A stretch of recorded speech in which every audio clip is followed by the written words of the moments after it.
Tervist! Henri siin. Mis on kohus?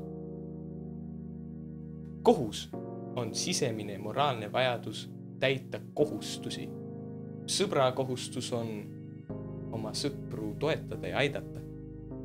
Kui aga sõprade vahel tekib tõsine vaidlus, siis võib sõpruse kohustusest saada kohtuprotsess. Selliseid kohtuprotsesse lahendavadki just kohtud. Kohus on kohtuasju läbivaatav ja lahendav riigiorgan.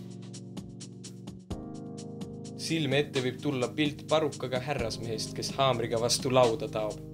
Tõsi, Inglismaal ja Walesis on court dress kohustuslik, välja arvatud väikeste laste ees või väga kuuma ilma puhul. Kohtuhaamer on kasutusel, et märkida olulise otsuse vastuvõtmist või et kutsuda auditooriumit korrale. Kohtus lähtutakse peamiselt sellest, et vaidlevate osapoolte vahel on erimeelsusi kas õigusküsimustes või faktiküsimustes ja need tuleb lahendada. Faktiküsimused on õiguslikus vaidluses tekkinud küsimused faktiväite tõesuse üle. Õigusküsimused on küsimused, millele vastamiseks tuleb leida vastav õigusnorm, riigi poolt kehtestatud käitumisreegel ning otsustada, kuidas see toimib selles situatsioonis.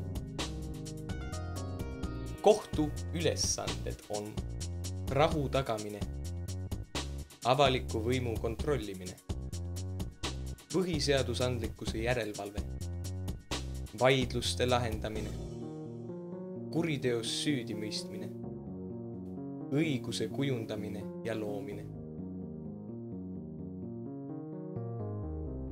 Kohtusüsteem on asendamatu osa meie ühiskonnast.